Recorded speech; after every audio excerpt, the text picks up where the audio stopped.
A ministra Rosa Weber, do Supremo Tribunal Federal, liberou para julgamento nos próximos dias a ação que busca legalizar o aborto no Brasil até a 12ª semana de gestação. Olha só que interessante. O mesmo Supremo Tribunal Federal que proíbe, por exemplo, as polícias de realizarem operações em morros contra traficantes, assassinos, torturadores e estupradores com armamento pesadíssimo, é o Supremo Tribunal Federal que agora pretende liberar que uma mulher tire a vida de um bebê inocente no próprio ventre simplesmente porque ela não está afim de ser mãe. A parada é a seguinte, essa onda de meu corpo, minhas regras, que as feministas costumam defender, é o cacete.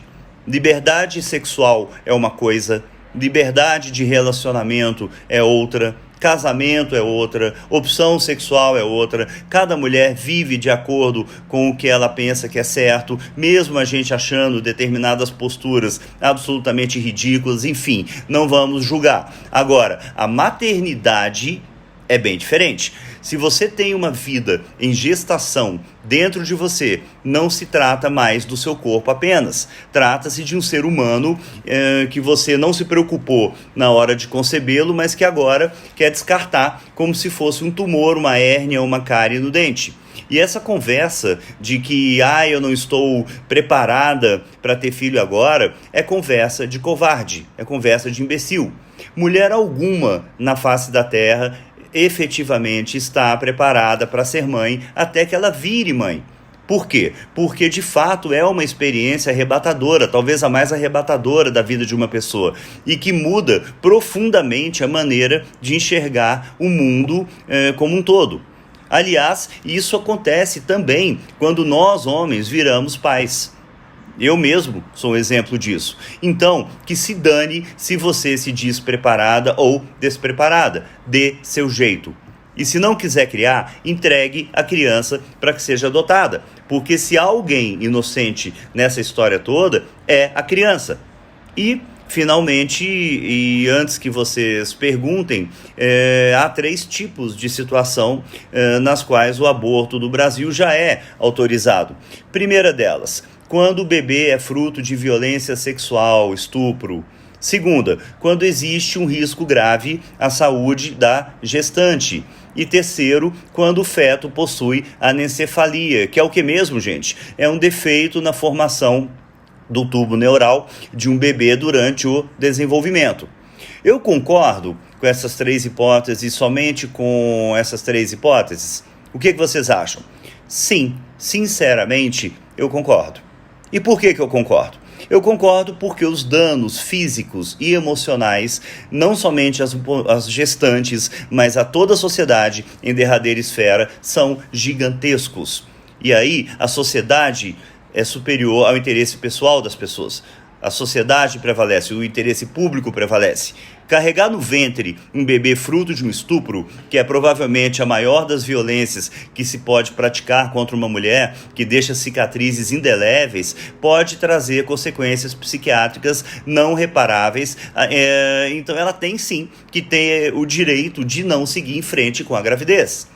Já a gravidez que representa um risco real à gestante é a situação na qual a gente se depara com 2 bens juridicamente tutelados e que são os mais importantes que existem, que são vidas humanas. E entre a interrupção de uma gestação e o óbito de uma mãe, opta-se por preservar a mãe.